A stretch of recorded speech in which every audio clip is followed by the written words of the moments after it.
Hi everyone, welcome back to the channel. I am here watching Season 2, Episode 8 of My Next Life as a Villainess. Episode 6 and Episode 7 rekindled my love, but I'm a little worried because this one is called I Had an Arranged Marriage Meeting, so I'm worried that it's going to be about Giordo and about their engagement. So I'm not even gonna theorize. Let's just get into it and see what we got. Fingers crossed this is not terrible. And if you've enjoyed what you heard so far, please consider giving this video a like, comment, or subscribe. It would really help our channel grow, and I'd really appreciate it. Man, I was so excited. And now I'm not excited anymore. Now I'm just apprehensive. Alright. 3, 2, 1, go. Huh. No intro.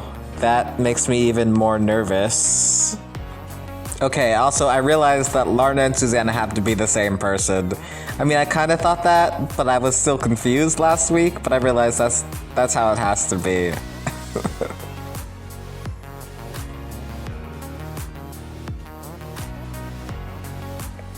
I love the Council of Katarinas and their band playing.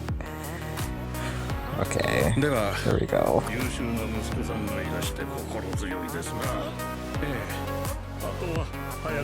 Is he gonna be the one getting an arranged marriage? This may not be terrible. Okay.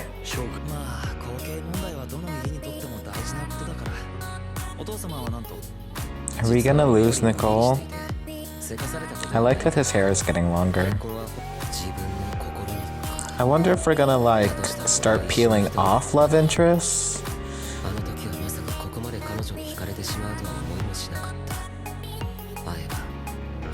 We can't, right? I mean, then the whole conceit of the show would fall apart. But how long can they keep this going?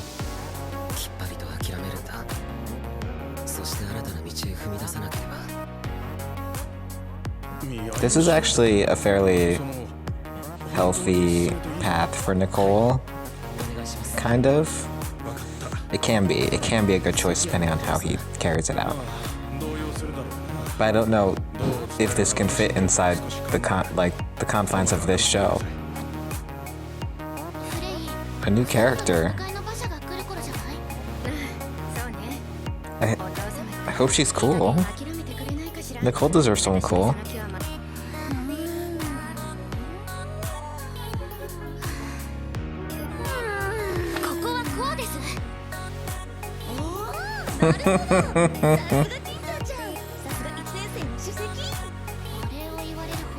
Oh, these are new first years.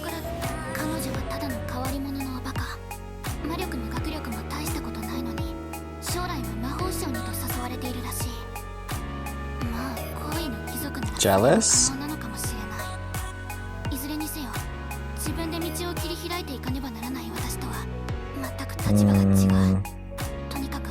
You're not gonna get any privileges. Okay. She's not gonna accept that though.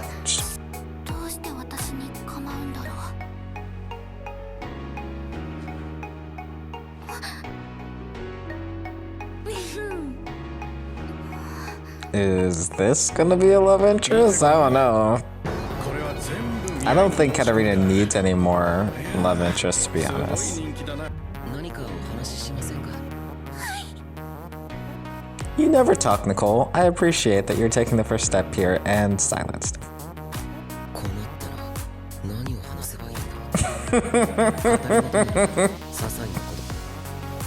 Stop comparing all these people to Katarina.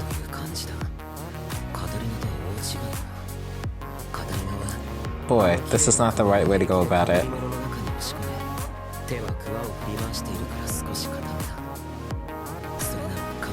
Okay, he's not doing it in the right way. He's not actually trying to move on.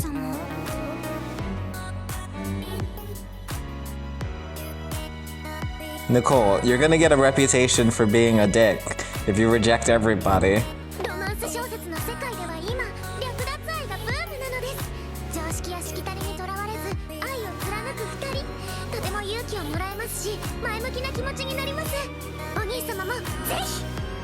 Sophia. Jeez. Also, you are so much better in Katarina. You guys are so cute. No, you haven't asked her. Jeez. What is with people and just making decisions for other people? Frey! Yeah! I mean, I don't know much about her yet, but she was highlighted in an earlier scene, so I trust she's gonna be cool.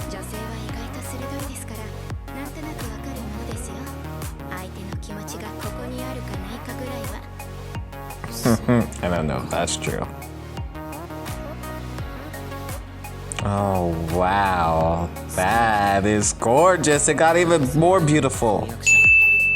This is so beautiful.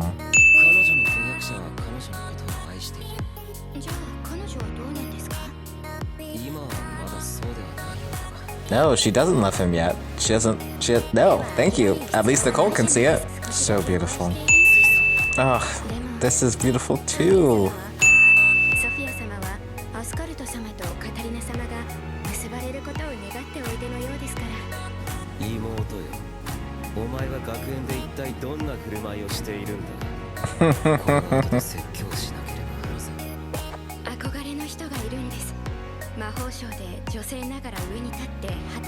Larna?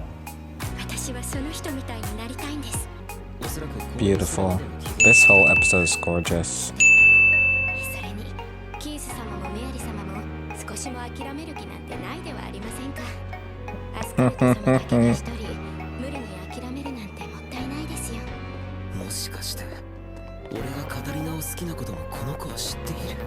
I think she knows.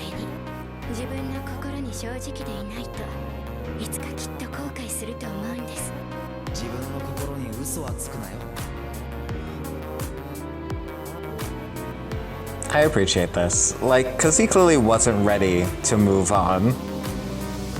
Though, she's awesome. And this is gorgeous. Everything's gorgeous, jeez.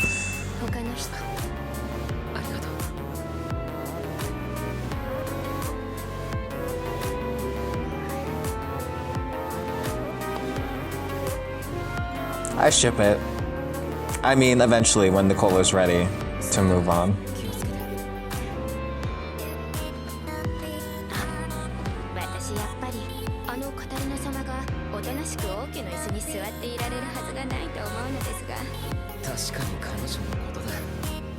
No, she wants to live on a farm.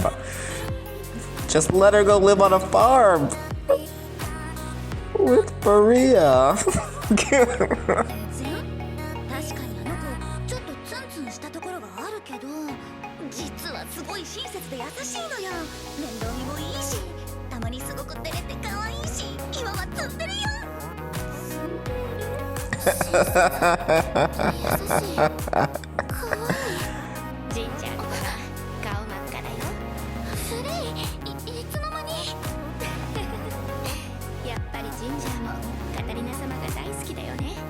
I wouldn't mind now. That was great.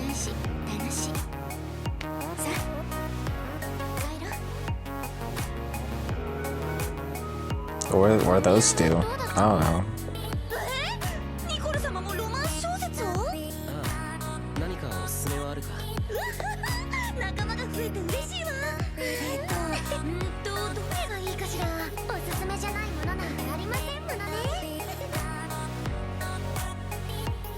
Are the three of you gonna live in a house reading romance novels? How do you expect this to play out?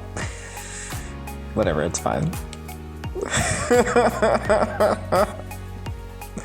Ooh, I dodged a bullet. That's how I feel. We dodged a bullet there. I thought it was gonna be about the other arranged marriage. Oof, oof, oof, oof.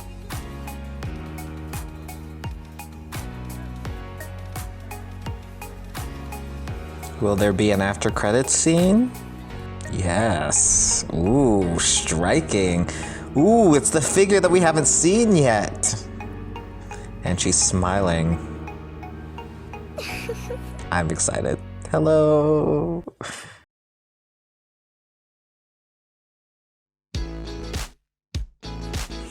Alright, so I'm not going to rewatch it. I'm going to get right into thoughts.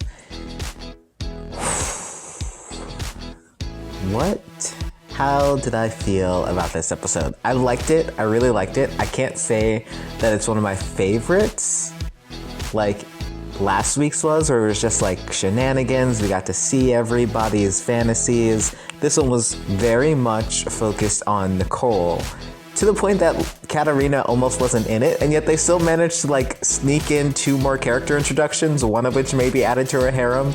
Okay. But yeah, I liked that this was a Nicol-focused episode, but it also kind of took away from the fun of My Next Life as a Villainess a little bit, which is like seeing all the characters that you like interact.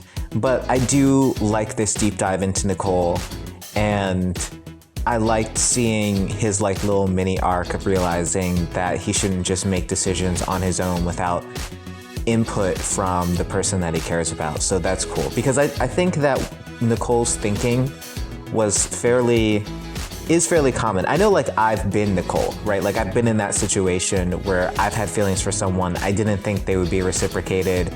And so I tried to make a decision on my own that I was just gonna cut them out of my life and try to move on.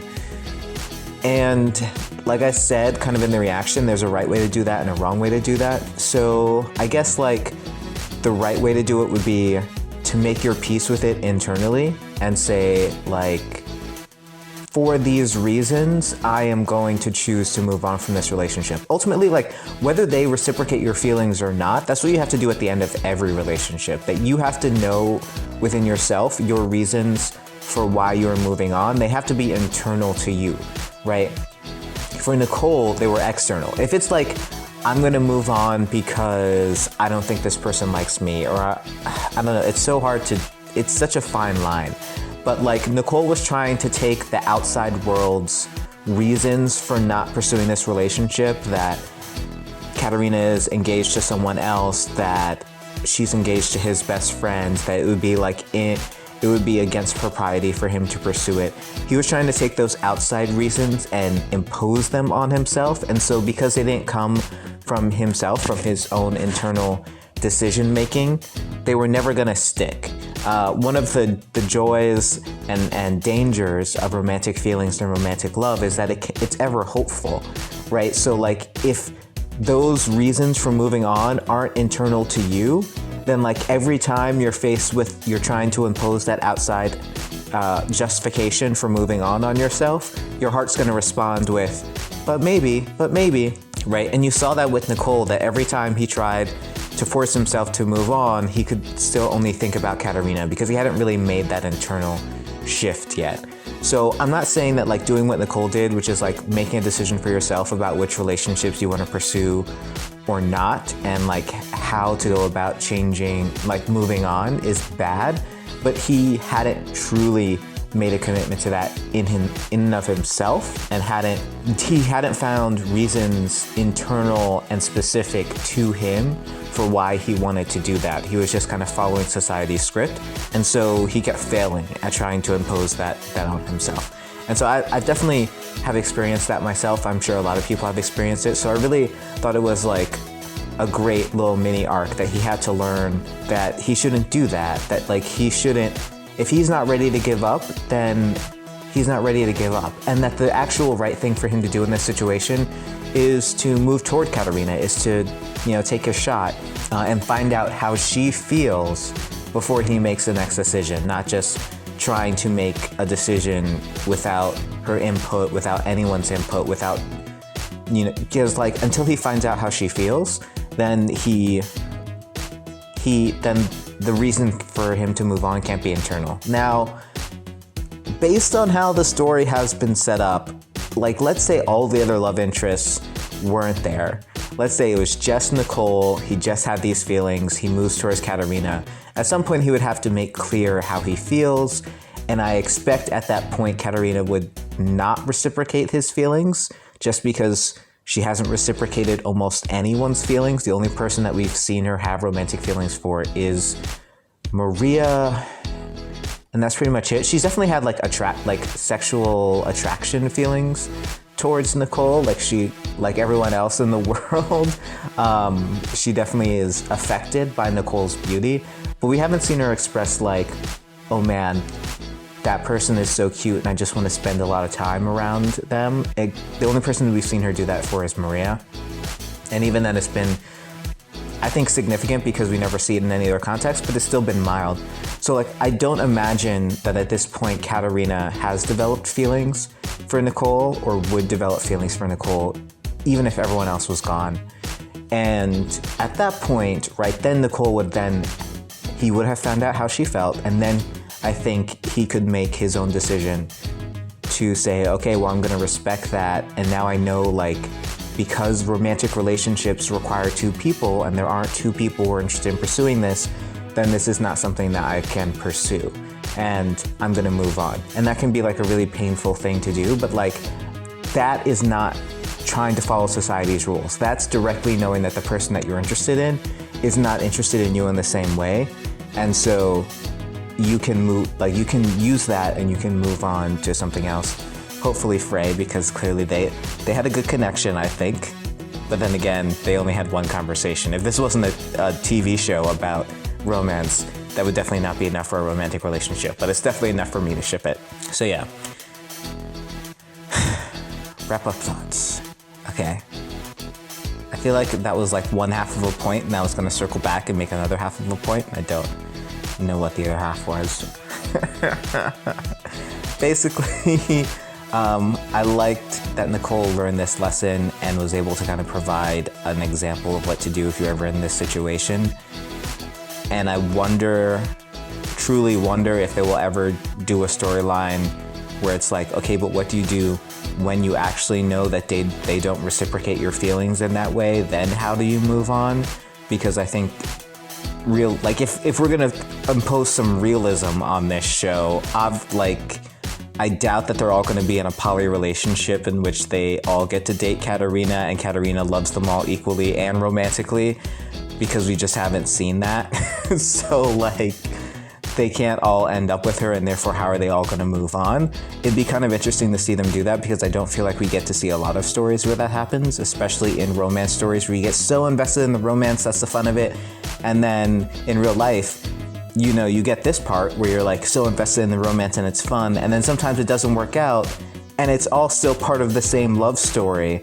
But when like we tell stories about it, we break those sections of the experience up where we're like, here's the fun falling in love part, and then maybe the recovering from rejection part is a different story, but not part of this one. And I think that does us a little bit of a disservice because we don't realize that those two experiences are often and almost always connected, right? You can't be rejected from someone that you care about and have to recover from that until you have first fallen in love with them. So they are always connected. I shouldn't say almost always, they're always connected. And so it'd be interesting to see a story cover the full breadth of that. I don't think that's what we're gonna get, but it'd be interesting if they did. That said, I do like how they handled it here, and I like this kind of deep dive on Nicol's character. And then if we just hop to the side a little bit, the introduction of Ginger and how Katarina sees her as a tsundere, and then Frey comes in and is like, you like Katarina, don't you? I don't know if that's enough. I can't tell these days if someone is being added to Katarina's harem, because it was so clear in season 1 where they all had a bonding moment, and then sometimes a whole bonding episode with Maria, yes. But here it's just little, I don't know, the other princess, she had a bonding episode with Katarina, but it was all about how she's in love with the prince that she's betrothed to. And then you had Sora, and that was supposed to serve as some sort of bonding thing, but failed utterly. Now you have Ginger getting a B plot to introduce her and maybe bond her to Katarina. Not sure about that. I felt much more attached to Frey. I loved her introduction. I'm like, yes, girl, you go to the Department of Magic and hopefully you find someone who supports you in that, and you don't have to give things up to get married, because those two things, in a patriarchal society where women are property and can't own property, then those two things of being married and working are opposed, because oftentimes once you marry, you give up any sort of property, what little property rights you had. But, hopefully you don't have that happen in this society, or at least you have a husband who will actively help resist that system with you so that you don't have to give up your property rights, your ability to earn property and work outside the home once you get married. And so, like, hopefully she realizes that those two things aren't opposed, like being married and having meaningful work to do don't have to exist in opposition to each other, and that she finds a partner who will help support her in that. And I think Nicol would help support her in that because he's awesome. But you know who also would support her in that? Alan. Maybe she should get with Alan because Mary certainly is not interested. But yeah. So yeah, and then at the very end here, we finally get the ghost side person. I mean, we didn't get to see their eyes, but I'm assuming this is the ghost side person from the OP. So hopefully we get more of them next week. And yeah, this was a nice episode. And I'll see you all next week. Hey everyone, I hope you enjoyed this reaction and breakdown, and I look forward to seeing you all in the next one. Please give the video a like, comment, share with your friends, help my channel grow. I would love to do more of these and just share my thoughts on more stories with you. So I'll see you in the next one. Peace.